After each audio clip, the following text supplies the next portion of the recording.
Good evening. This is Professor Smith, Mr. Smith, Tennessee Tech, and this is Religious Studies 3300, The Rhetoric and Theology of Nonviolent Social Change, Martin Luther King Jr. This is our class number 4, and this sort of preview to some films we're going to watch tonight is called The 1960s Were Born in Nashville and Birmingham.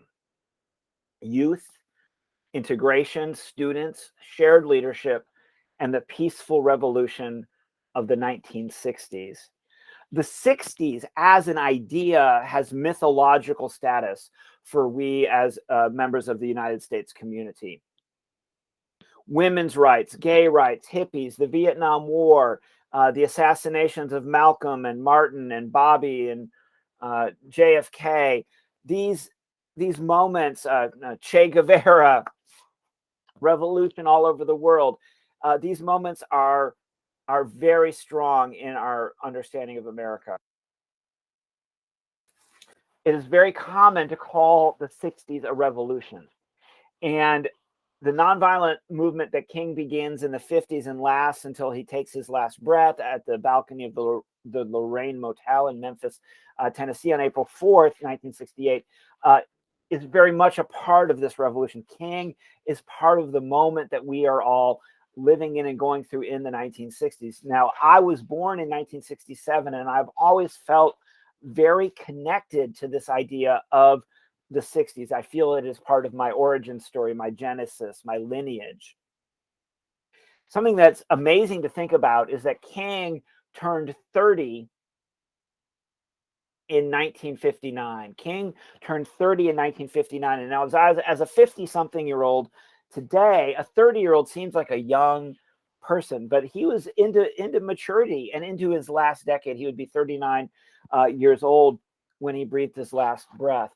But something that's important to understand, and I'm going to focus more on the Nashville and Birmingham movements today, but we're going to look at the scope of the first 3 years of the 60s today, and I'm going to take almost like a whirlwind tour through the movement as it was emerging in the early 1960s.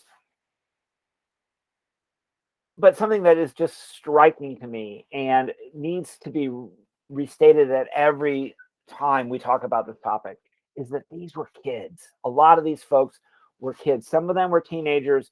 Some of them were in their 20s. But this was the youth of America who came together to create this moment. And as we're experiencing today, not so much on the topic of integration, but definitely on the topic of other civil rights and voting rights, a bit of a backlash in our country today in the year 2022, it is even more heroic to me to imagine the sacrifices and the success that these movements had in the early 1960s. By the late 50s, the major organization that King would be involved in, the SCLC. Now, it's a lot of alphabet soup, but I'm going to introduce several of the other key organizations. We already talked a little bit last week in the previous class about the tension between the NAACP and SCLC, Southern Christian Leadership Conference. We're going to introduce some other organizations to the alphabet soup. But by the 57, Dr. King is on the cover of Time magazine. He has formed his major organization. He is now living in the post-Montgomery movement moment. The success of the Montgomery movement has catapulted him into international fame. He tours. He's on tour. He's like a rock star. He goes, on airplanes and buses, and he travels and travels all over the United States for speaking engagements. And when a speaker of considerable popularity and charisma, such as Dr. King, is an invited guest, he gets what's called an honorarium. And those honorariums funded the Southern Christian Leadership Conference, from which Dr. King took $1 a year. He's the leader of the Southern and founder of the Southern Christian Leadership Conference, a nonprofit. And all these donations are pouring in largely because of his fame and charisma and his speaking engagements. But for that, Dr. King took $1 a year. King lived beneath his means. I should say he took in less than he was worth. I should say he earned beneath his means. He didn't live. He lived more in solidarity with the people he hoped to lift up than I think people realized. And he left his children with nothing when he passed away, 4 children and his spouse, Coretta. And a corporation several years later was founded by the King family to protect his words. And so those words now are copyright. And they're very strict about how they govern the copyright of these words. And sometimes people have to pay. A couple years ago, there was a King quote in his speaking, an actual speech in a Super Bowl commercial. Those companies had to pay for that voice. And I've seen, because of his public breadth, I've seen criticism of the King children and of even the corporations that use his voice. But to think about this as a man who died so young and left his family no inheritance, that those words are, the nest egg for the King family. And now finally, many of his children did not have children of their own. And I think they were wounded and scarred by seeing their father die when they were so young. But one of the King children ended up having a child not that long ago. And now King does have a granddaughter. And she was already, as a teenager, or not even a teenager yet, maybe like a tween, as a very, very young lady, not so long ago, was already giving speeches at rallies. I believe the first time I saw Martin Luther King Jr.'s only grandchild speak was at one of the rallies for peace after one of the gun massacres. In 59, they were starting to build up this movement by having these strategy sessions. And one of these was in the summer of 59. And so this is kind of like on the eve of the 1960s. It was called the Institute on Nonviolent Resistance to Segregation. And Ella Baker and Bayard Rustin, two of the behind the scenes people. Bayard Rustin's impact on the movement is so huge, but because of his radical beliefs, he was more socialist, communist, maybe even just a tad anarchist. And also he was a gay man. He was always kind of kept a little bit in the wings, right? Because King would, as we'll see at the end of the semester when I talk about the war on King, he was coming under increasing scrutiny some folks considered him to be a radical. He is a reformer. He's very much a reformer. He's very patriotic. He loves America, but he's also a radical.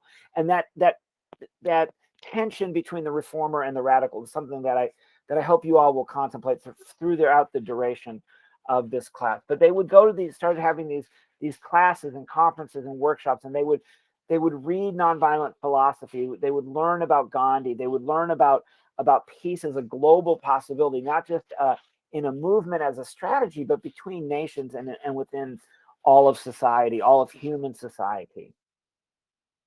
So Rustin and Baker were some of the workshop leaders at this. And then this is when there's just movement kind of coming out of the ground. It's in the water. There's something happening here. What it is ain't exactly clear, a song of the late 60s would say, right? This is what's going on. It's in the air. It's on TV. It's in the songs that you're going to hear on the radio and on 45 records and such.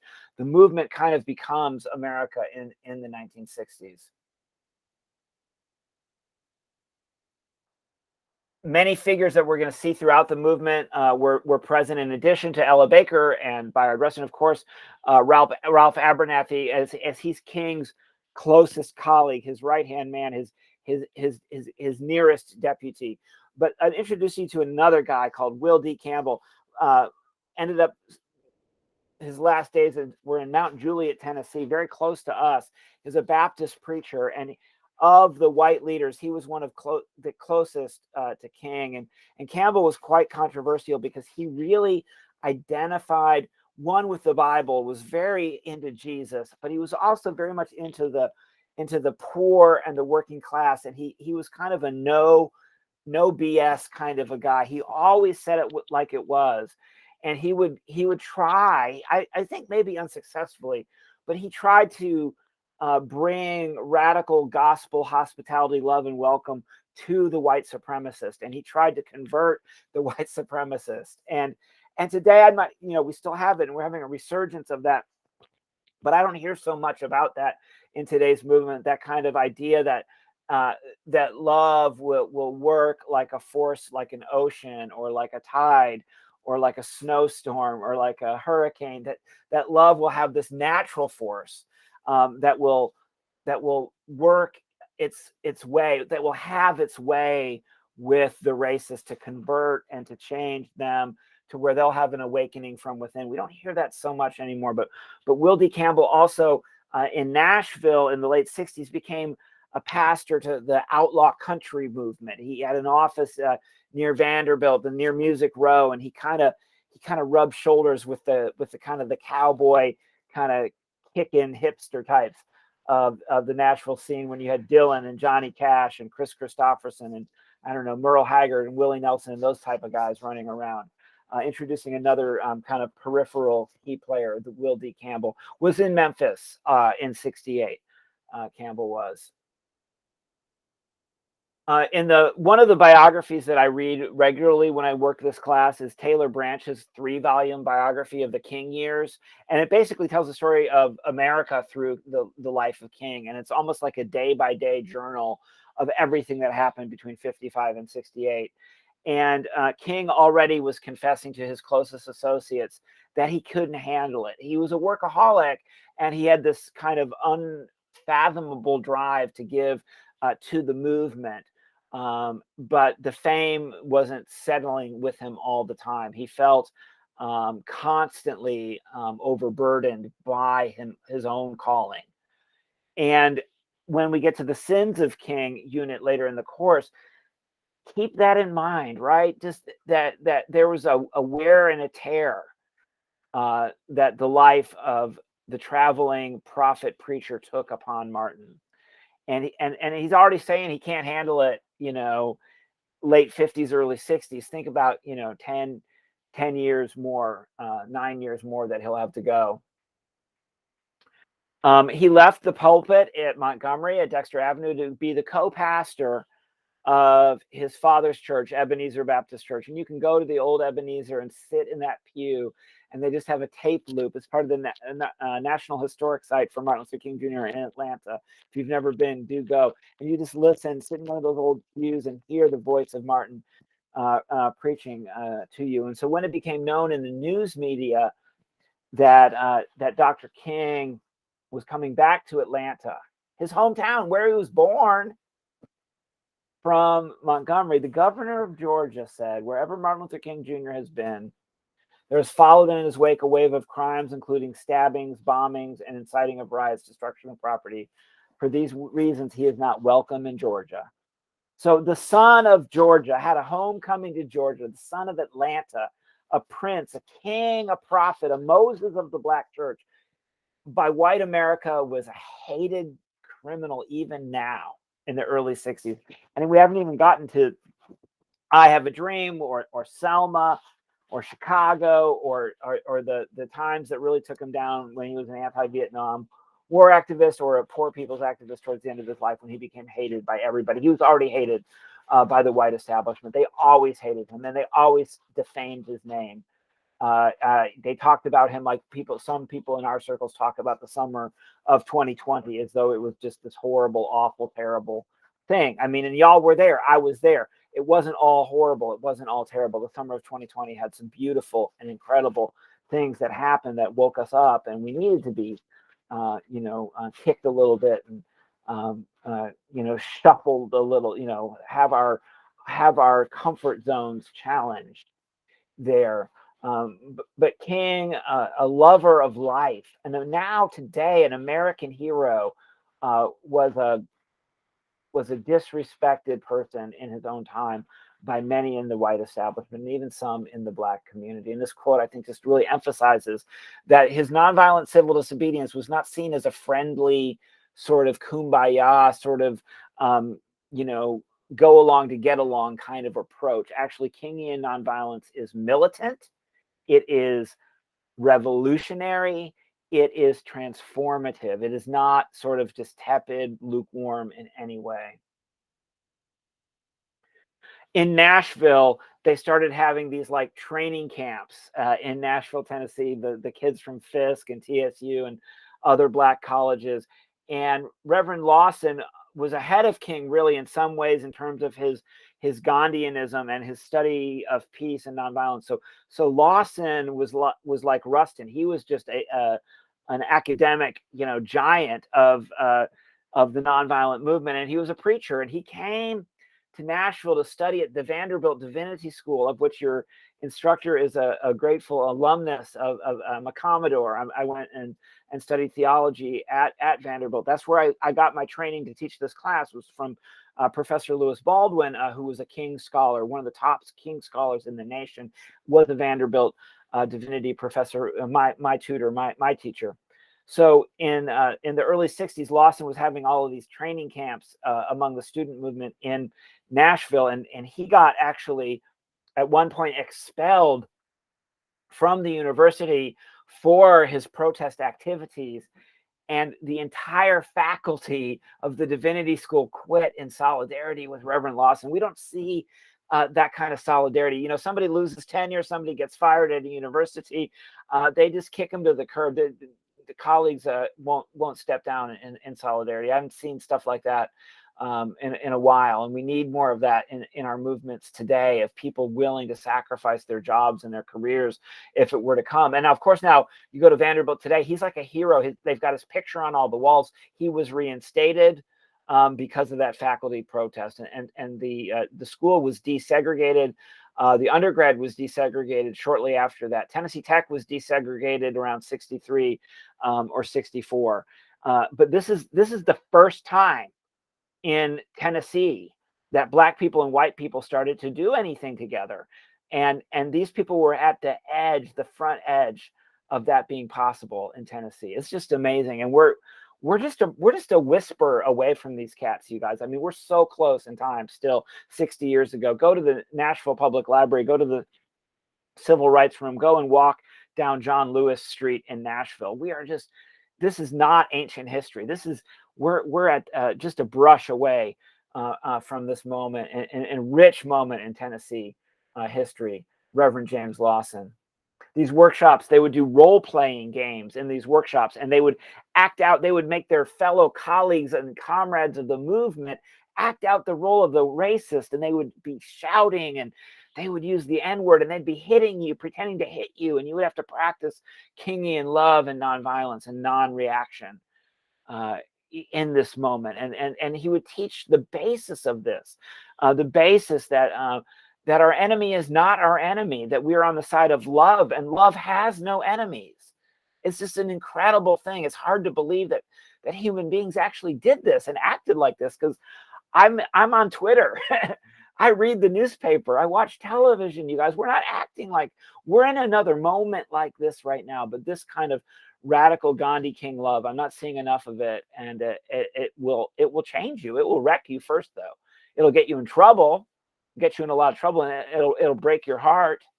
When people don't act like, you can act like this and live this out, but other people won't act like it. I want to act like this. I want to be like these men and women who have changed my life, but it's hard work, and you have to daily recommit yourself to the struggle. But kids were coming out of the classroom and going straight to the workshop, and people were even moving to Nashville just to be near Reverend Lawson and be a part of the Nashville movement. And we're going to see a video about it in a little bit, where I'm going to tell you guys a little bit more about the Nashville students, and then the students across the South that just rose up almost out of nothing, and all of a sudden it was a mass movement all over the United States, but especially in the South. So the Nashville movement had many, many leaders, and one of the strongest female leaders of the movement, unsung leaders maybe, was Diane Nash. She came out of the Nashville movement and is prominent. We'll see her in the video tonight. You'll get to see her talking in the video we'll watch here in a little while. John Lewis, legend. John Lewis, there's his mugshot. Young John Lewis. John Lewis, Congressperson John Lewis, who just died a year and a half ago, summer of 2020. He was 80 years old. John Lewis first heard Martin Luther King Jr. on the radio down in Troy, Alabama. He was just a kid, heard a sermon on the radio around 55, 56. And he wrote Dr. King fan mail, and they got to meet up. He wanted to be a preacher so bad. They lived in a farm, and he would go and and preach to the chickens on the farm to learn how to preach. And he became one of the cutting edge leaders of the Nashville movement, but he became a leader in the Student Nonviolent Coordinating Committee. I told you we would have to learn some of the other alphabet soup. SNCC, got to learn SNCC. Student Nonviolent Coordinating Committee. Actually, Mason will birth Black Power through Stokely Carmichael a few years after this. Lewis was a freedom writer. He spoke at the March on Washington. He was King wasn't even there on Bloody Sunday, the beginning of the Selma movement. King was back in Atlanta preaching on a Sunday, and they marched across the Edmund Pettus Bridge. John Lewis was at the front of that line. And then later, he would be elected to the United States Congress and serve several consecutive terms in Congress until his passing just a year and a half ago. Great John Lewis. And Nashville, he was a student in Nashville, Tennessee. They got a street. Go look at the street sign right by the Ryman Auditorium, right downtown Nashville. You can go see John Lewis Street, a great American hero. And so King is surrounding himself with these other incredibly talented activists and people with an inner desire to live in a better kind of world. James Bevel was kind of like always seemed a little bit more bohemian, a little bit more militant. He always had the little skull cap on, and he was actually married to Diane Nash for a while. Interestingly enough, later in years, he ended up having multiple wives. He got in all kinds of trouble, and he moved far conservative. You've probably heard stories of this. People from the '60s kind of flipping. He's an older James Bevel did flip. He got involved in some culty kind of stuff later on in life, but he was very much in the trenches with the Nashville movement and in the inner circle with Dr. King. Great little tidbit. We'll see the film Selma, the actual amazing Hollywood film that came out on the 50th anniversary of the Selma March in 2015. We took a group from Tech and we went and marched in Selma in 2015. Common, the hip hop legend out of Chicago, plays James Bevel in the film. Does a fantastic job of that. We have the Highlander Folk School down in Grundy County. And I mean, what's in Grundy County? It's a mountain. You got Sewanee there. You got Mount Eagle, but it's a very rugged and kind of rough place, Grundy County. And in the 30s, during the Great Depression, they formed the Highlander Folk School. This is the reason why we have these signs, billboards that were put up for a while. MLK was a communist training school. They called that the Highlander Center. It was shut down in '61. The state of Tennessee just completely shut them down, revoked their charter. They ended up reforming as the Highlander Center and moved to East Tennessee in the 1970s. In the bottom right-hand corner of the slide, I don't know who the smaller white female is in the middle. I don't believe that Zilphia Horton, but in the rest of the picture, from the left, you have Martin Luther King Jr. Does anybody know who the tall, white, skinny guy is there? He's pretty famous. That's Pete Seeger, the folk singer who really helped popularize "We Shall Overcome" as like a single, like on the radio. You know, it wasn't just a song they sang in movement and sang in church. They actually popularized it as like a hit song. That's Rosa Parks and Ralph Abernathy, all hanging out at the Highlander Folk School in Mount Eagle, Tennessee. Miles Horton, Zilphia Horton. It's an incredible place. There's a new biography of Zilphia Horton called The Singing Army. The Singing Army. And they would go there for trainings. They would go there to just you know, they immersed themselves in the philosophies of social change. They were reading books, they were doing workshops, they were singing songs together.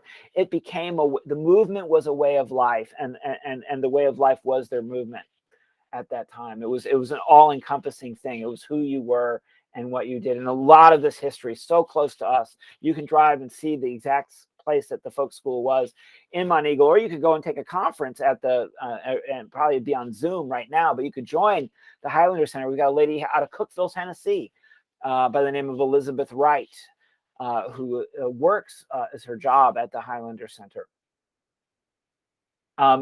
So the sit-in movement starts in the early 60s. It starts in February. We're actually the anniversary. This week is the anniversary of the sit-in movement, 62 years ago. Kicks off in Greensboro, North Carolina. It's almost immediately followed up in Nashville. We'll learn all about this in tonight's videos.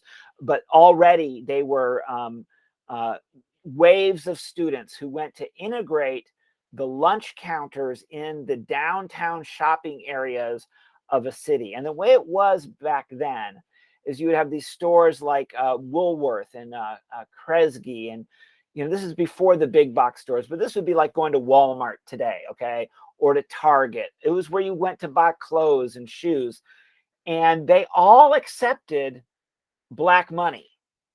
If you wanted to buy shoes, you wanted to buy clothes, they took your money. But they would have these places where you could go get a milkshake or a hamburger, and you weren't allowed to eat at those places. You could buy a milkshake, but you couldn't eat. And these students, white and black students, majority black, but they had white students in the movement as well, went and did sit-ins at lunch counters all over the South. And they were so effective, and they organized boycotts of those districts, that in some cities like Nashville, it didn't take that long before the city realized it's been a long time coming, as Sam Cooke said, but a change is going to come. It's been a long time coming, but a change is going to come. And it came in Nashville very quickly because their mayor, called Ben West, and you'll meet Ben West in the video, he knew that it was the right thing to do. He felt history tap him on the shoulder as a white man, a powerful white man who I'm sure got a lot of backlash, but he knew it was the right thing to do. And so these students, they won. More than 50 cities, students from Fisk University, TSU, and many other places joined the movement from February to May of 1960, and they won.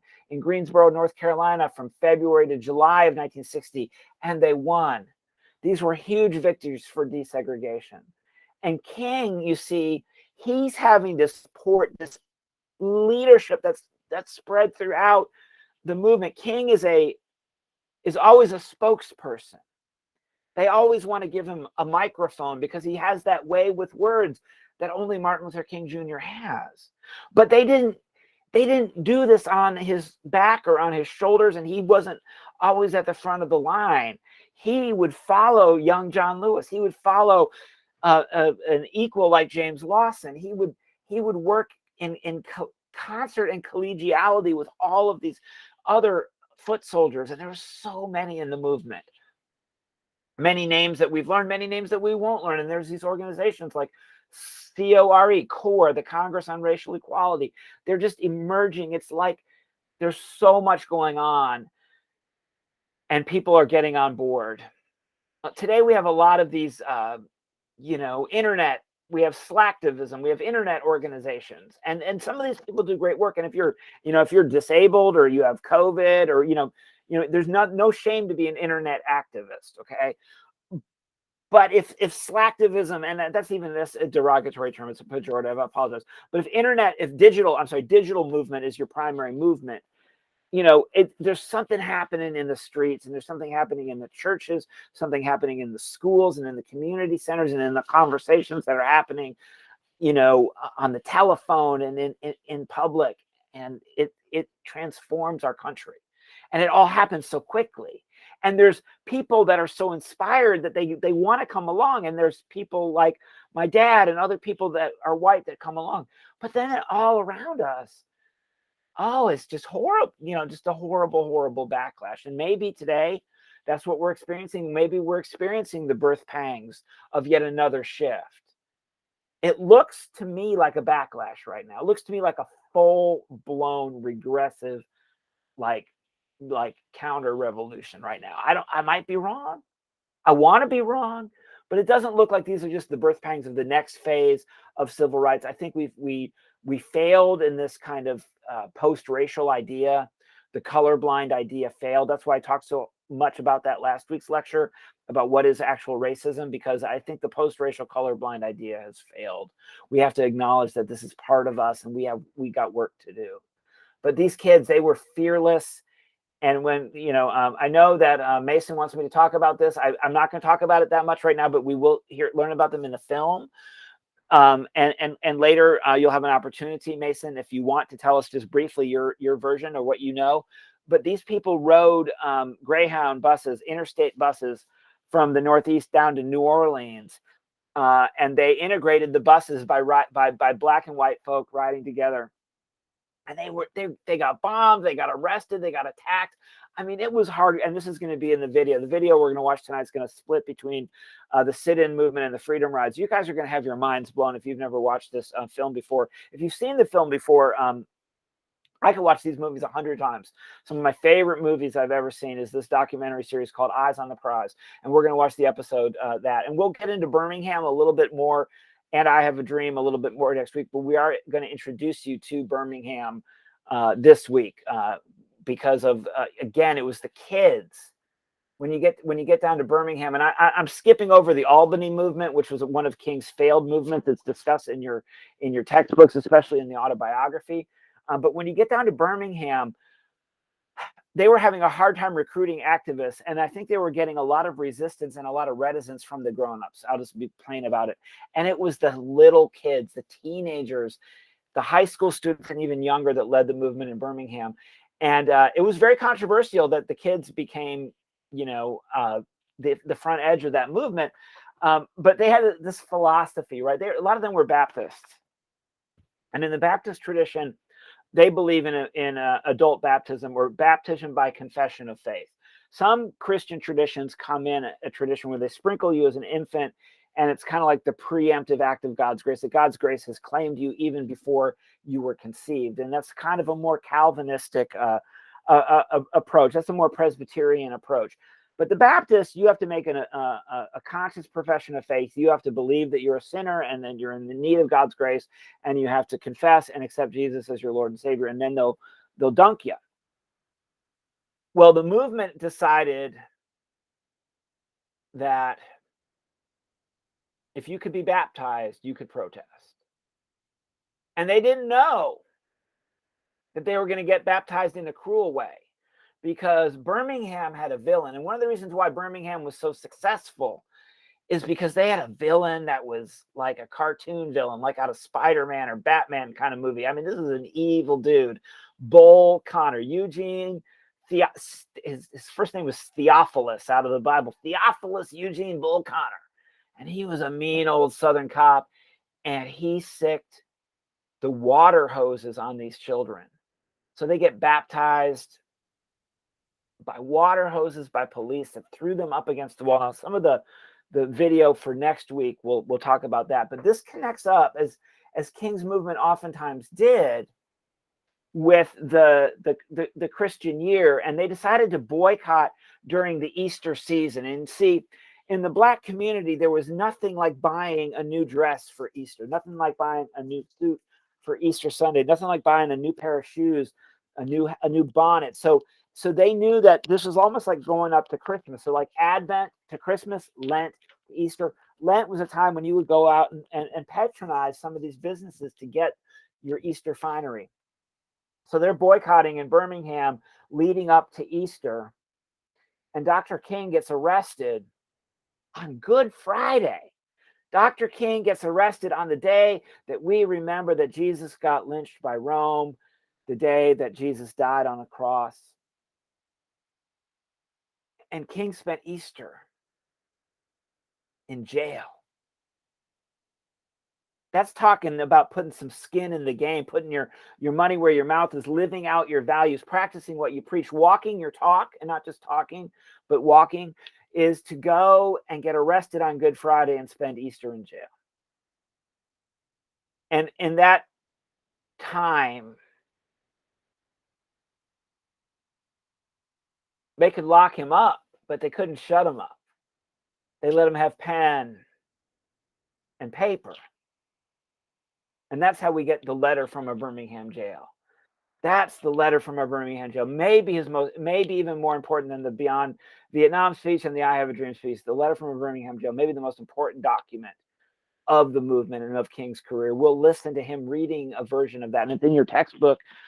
Later, when we get to that point in the class, I'll ask you guys to get out your textbook, and we're just going to let King give us our bedtime story tonight. That'll be our conclusion tonight. Will be the letter from a Birmingham jail.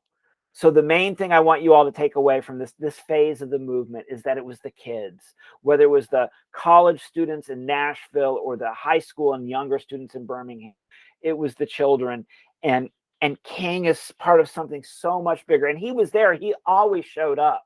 I mean, if they said, we need you to come give a speech, he came and gave a speech. If a church called and said, we need you to give a sermon, he came and gave the sermon. I mean, and he's writing and speaking and networking and organizing. And he's part of a team at SCLC. I mean, he doesn't take a day off until the day that he's taken out by that bullet.